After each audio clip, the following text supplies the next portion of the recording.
Այո, դուք չեք սխալվել։ Դուք Տաբուի YouTube-յան հարթակում եք, պարզապես այս անգամ ձևաչափը այլ է։ Տաբուի հետևորդներից ոմանք զրույցին մասնակցեցին ոչ թե էկրանից այն կողմ, այլ տաղավարում։ Մինչ զրույցը ծանոթացանք, վայելեցինք մեր գործընկերոջ կինեա գինիները, նաև շփվեցինք։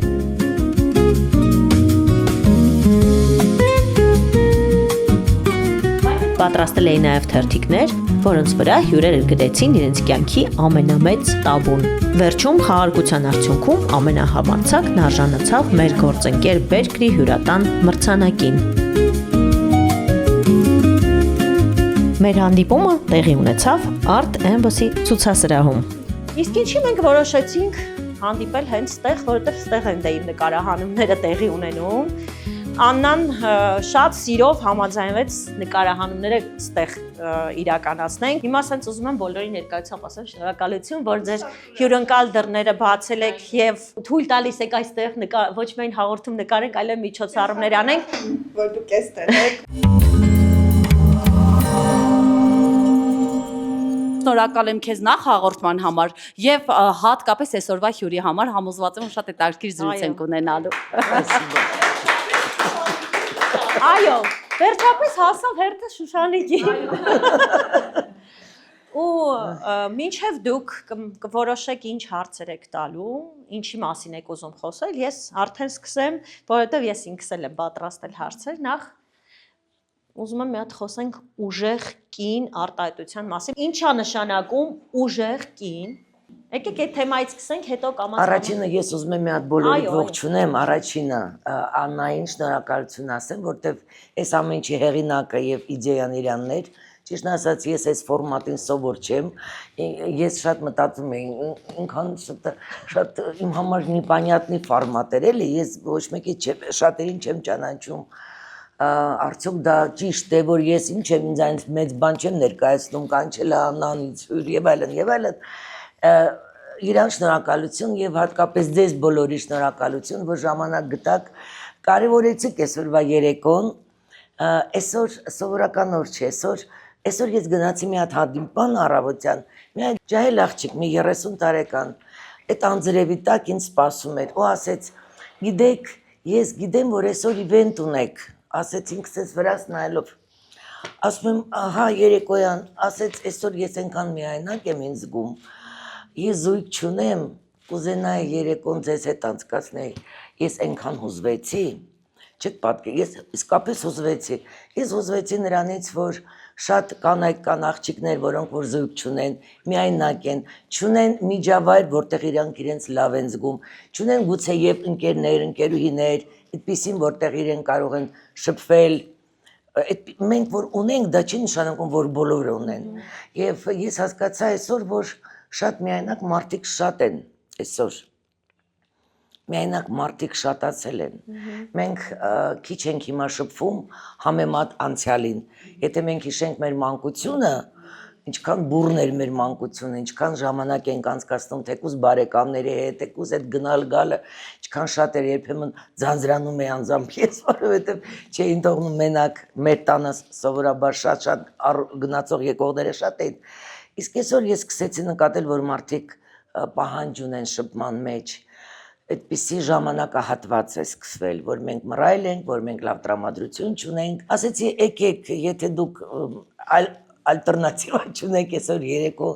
անցկացնելու, եկեք մեզ հետ զրուցենք։ Ինչ եմ ուզում ասեմ, բոլորս մեզանից, առաջինը շնորհակալություն ձեզ, որտեղ դուք բոլորը գեղեցկուհիներ, բոլորը ճակատագիր ունեցող, ճանապարհ անցնող կանեք, ես ձեզանից մեկն եմ, ես ոչ մի առավելություն ձեզանից չունեմ, հավատացեք, ես ապրում եմ այնպիսի կյանքով, ինչպիսին ամեն մեկը է ապրում եւ ուղղակի այսօր ես այսպիսի հավաքական կերպար եմ,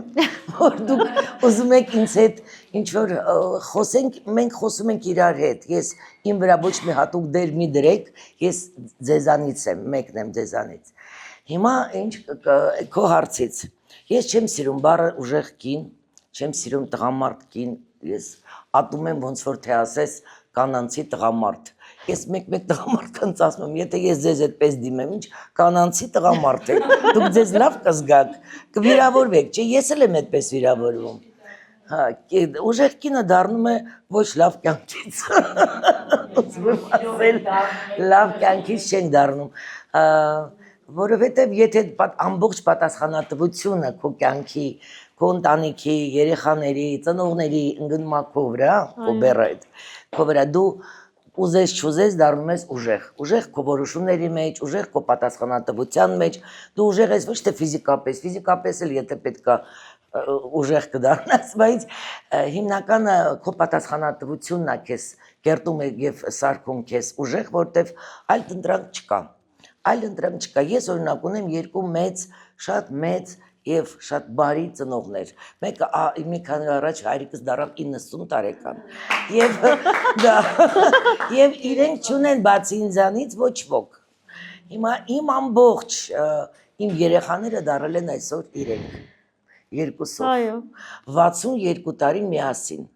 Պատկերացնում եք 60 թիվա չէ սրոք։ Հիմա իրենց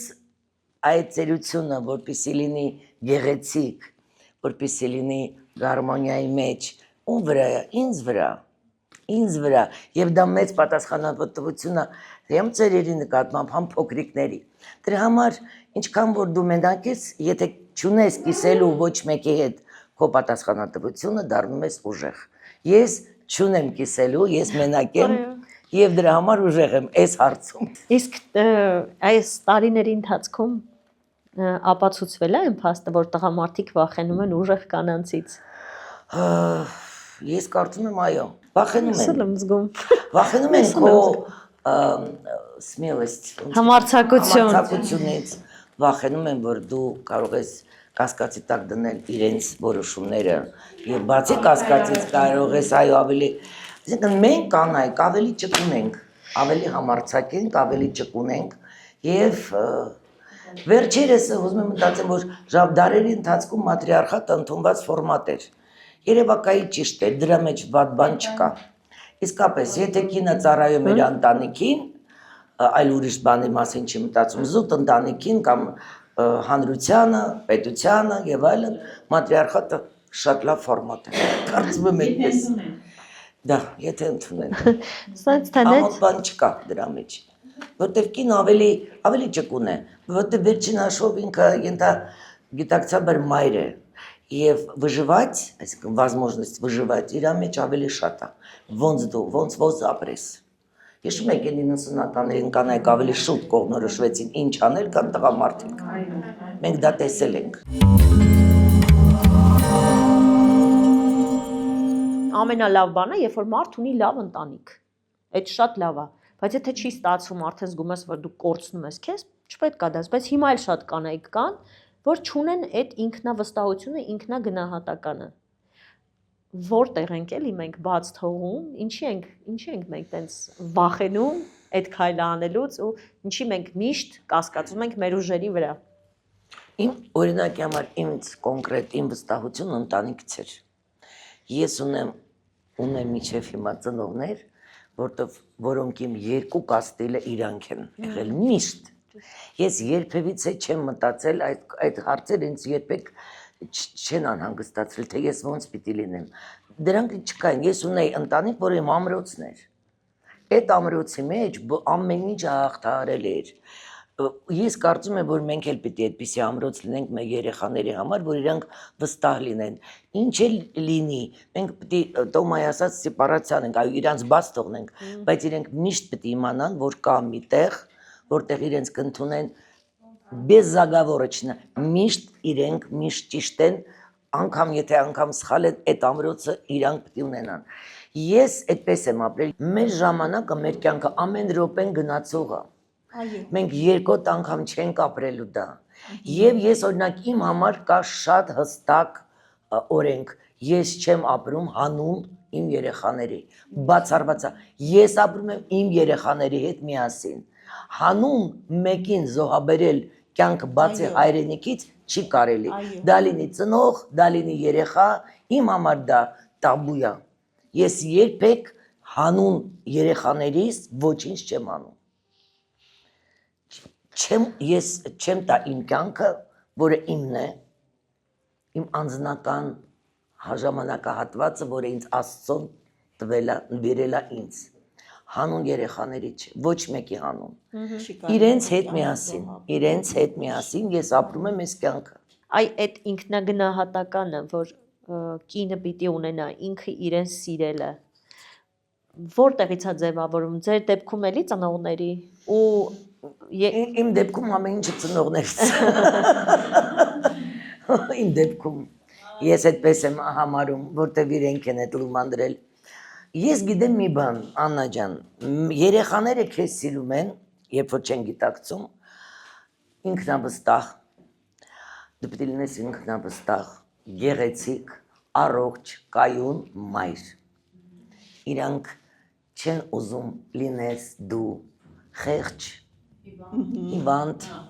նորից եմ ասում, դու այդ քեզ սիրելը դու պիտի թույլ չտաս արհամարեն քեզ, դու այնքան պիտի ուժեղ լինես, այնքան պիտի քեզ հարգեն, սիրելը իրար հերթին, բայց քեզ որ սիրում են որպես մայր, բայց քեզ որպես անձ, որպես մարդ պիտի հարգեն, պիտի ամեն ինչի մեջ հաճույք զգաս։ Օրինակի համար, եթե դու երեխաների հետ միտեղ գնում ես, պիտի հաճույքով դա անես, եթե հաճույքով չես անում, մի արա։ Այսինքն քեզ մի կոտրի, եթե դու ուզում ես այս պահին հանգստանաս, մի քեզ մեղքի զգացողություն պիտի չլինի, որ դու վայ ես գնացի պարկեցի գիրք կարդացի, այս ժամանակ պիտի կարողա երեխաներիս հետ գնա ինչ-որ ուրիշ բան անել։ Այդ զգացողությունը, մեղքի զգացողությունը մի մեծացրեք ձեզ մեջ, չի կարելի, պետք չի։ Դուք անձ եք, դուք մարդ եք, դուք այս պահին ուզում եք հանգստանաք։ И мир подождет։ Վերջ, եթե ես չէի ուզում մի բան, ես դա չէի անում։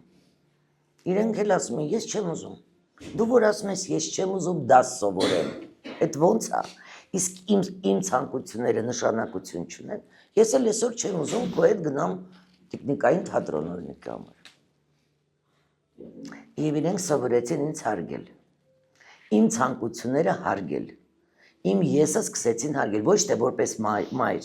որպես մարդ։ Նույնն էլ իմ ծնողների նկատմամբ, ես միշտ իրանց ասում եմ, ամենակարևորը իրենք են, առաջինը տատիկ պապիկին, ամենահամովը, ամենալավը, ամենաճոխը, որտև իրենք ավարտում են իրենց կյանքը, և գուցե և սա էլ չլինի իրենց մոտ, դուք դեռ ունեք ճանապարհ, ձեզ մոտ դա կկրկնվի, իրենց մոտ հարցական։ Այդպես, այսինքն ընտանիքի բոլոր անդամների ցանկությունները շատ կարևոր են։ Եվ այդ մեղքի զգացողությունը հանեք ձեզանից։ Իսկ այդ կյանքի փորձով եկավ թե հետ։ Այո, իհարկե։ Այսինքն բոլորս պետք է մեր ճանապարհը ինչ-որ ձևով անցնենք։ Հաղորդման ժամանակ մի հատ հարց չեմ տվել, բայց հիմա ուզում եմ տամ, չգիտեմ։ Ինչքանով ճիշտ կանեմ թե չէ։ Մի քիչ շատ անձնական, բայց ուզում եմ հարցնել։ Ինձ թվում է տենց կին չկա, չէ, որին չեն դավաճանել, ձեզ դավաճանել են հեչ։ Այո, իհարկե։ Մի անգամ։ Մի անգամ։ Ես ամուսինս։ Կարելի է ներել։ Ես չեմ կարողացել։ Ես անգամ ընկերությունը, որ ես ընկերուհիներ ունեմ, ընկերներ ունեմ, եթե ես էլ ասենց տվող տեսակն եմ, բայց եթե ես տեսնում եմ, որ ինձ օգտագործում են կամ իմ նկատմամբ այդպես մաքրություն չկա, ոնց որ ես եմ, ես կտրում եմ ու երբեք չեմ վերադառնում։ Ես չեմ վերադառնում, ես ինքս ինձ հետ համերաշխ եմ երբեմն, ինքս ինձանից չեմ ձանձրանում երբեմն, մենակությունից չեմ վախենում այս լայն մասշտաբով, ես ինքս ինձ հետ լավ եմ զգում ինձ։ Ես այնքան անելիքներ ունեմ, այնքան չարած գործեր ունեմ ինքս իմ համար, որ ես ժամանակ չունեմ, չեմ ուզում ժամանակս վատնեմ, ներելը սխալ բան է, չեմ ուզում շփվեմ, հետարքիր չի ստացվում էլ։ Ես մի հատ կարգախոս ունեմ, վերաբերվի մարդկանց այնպես, ոնց որ ուզում ես, որ վերաբերվեն քեզ, միակ բանն է։ Ես այդպես ապրել եմ, փոքրուց ինձ այդպես սովորեցրել են։ Իմ տատիկս ինձ այդպես դաստիարակել է, մի նեղացեք, չվերապահենք մեզ դատել մարդուն, ուղղակի պիտի բաց թողնես, հիշես, բայց վատով չէ, բաց թողնես վատը, չկուտակես քեզ մեջ, վատ չհիշես, ուղղակի չհիշես, որտեղ մենք այդպես առողջ ենք լինում, եթե չեն կուտակում մեզ մեջ այդ նեգատիվը, բաց ես թողնում և վերջանում է դրանով, վերջ, չես շփվում, չես մոռանում, բայց չարով չես լցված։ Հիշում ես, որ տենց էպիզոդ ա եղել, եւ վերջ, եւ չես շփվում մարդու հետ։ Չարը չի կարելի վերցնել, որտեվ շատ վատ ազդում մարդու առողջության վրա։ Հիմա ինչ եք կարծում, ճիշտ ձեր համար երջանիկ կյանքի ճանապարհը որն է։ Եթե հետ գնայիք նույն ձև կսկսեիք, թե ինչ որ սխալներ արդեն գիտակցված անգամ սխալները գիտակցված չէի փոխել։ չէ։ Որտեվ ամեն մի սխալը դարձնում է քեզ այնպեսին, ինչպեսին դու արդեն կաս։ Չէ, ես ոչ մի սխալ չէի փոխել, նույնը կշարունակեի, ոչ մի րոպե չէի ուզենա փոխել իմ կյանքից, բացի գուցե որ եղբայրս լիներ։ Հա։ Միայն դա, որտեվ ինքը շատ մենակ չէի լինի, իր հետ կլինեի։ Մնացածը իմ անձնականով ոչ մի բան չի փոխել։ Ու ես կարծում եմ, որ կանայք իրար շատ լավ կարող են օգնել եւ ուշ տալու, այս ամեն ինչը դրա բանն էր։ Այս ամեն ինչը թերապիա է շատ։ Ճիշտ ասեցիք, Հասմիկ ջան, որտեվ լավ բան ասելը դա շատ լավ բան է։ Լավ բան ասելը դա լույս է։ Առավոտը եթե սկսում ես լավ բանով, ես նստում եմ տաքսի, ասում եմ քշում ենք լավ ապագա։ Մեկ էլ ես տաքսիստը շուրագը ապագա գնացինք։ Դες փոքր բան ես ասում ես տաքսիստին, պայծառ ապագա են գնում, պատրաստեք, սեն շուրա գալիս օրս այսօր օրս պայծառացրեցիք։ Ասում ասեմ աննշան, փոքր, այդ փոքր սենց բաները որ տալիս ես, այդ տվող տեսակից ստանում ես։ Ես շատ հավատում եմ։ Ես էլ ձեր պես սպասելիքներ չունեմ։ Մենակ ես այսօր անսպասելի էր, որ դուք այսպես սեր տվեցիք ինձ։ Ես չէի սպասում, իսկապես հավատացեք։ Ես չեմ սպասում, ես ուղղակի որ ստանում եմ, սենց խեղդվում եմ այդ սիրոց, այդքան բան եմ ստանում։ Զրույցը շարունակվեց շատ երկար։ Կադրից դուրս մնացին շատ զգացմունքային պահեր, անձնական պատմություններ, հարցեր ու պատասխաններ։ Այստեղ այսօր ծնվեց եւս մեկ սեր, եւ այդ սերը մենք բոլորս ենք զգում հիմա իրար նկատմամբ, ընդհանրապես կյանքի նկատմամբ բոլորս այդ սերը որ ծնվում է, դա մեծ հրաշք է։ Եվ այսօրվա օրը, որ այս սերը դու բերեցիր ստեղ, առաջին րոպեին սեր չկար, ինքը ծնվեց։ Մենք շփման ժամանակ, մեր այս թերապիայի ժամանակ, իհարկե։ Եթե դու ես ուզում մասնակցել մեր հաջորդ հանդիպմանը, երբ ներկա գտնվել այն ամենին, ինչ տեղի է ունենում կադրից դուրս, հետևիր Տաբուին YouTube-ում եւ սոցիալական հարթակներում, որպեսզի իմանաս, թե երբ է լինելու հաջորդ հանդիպումը։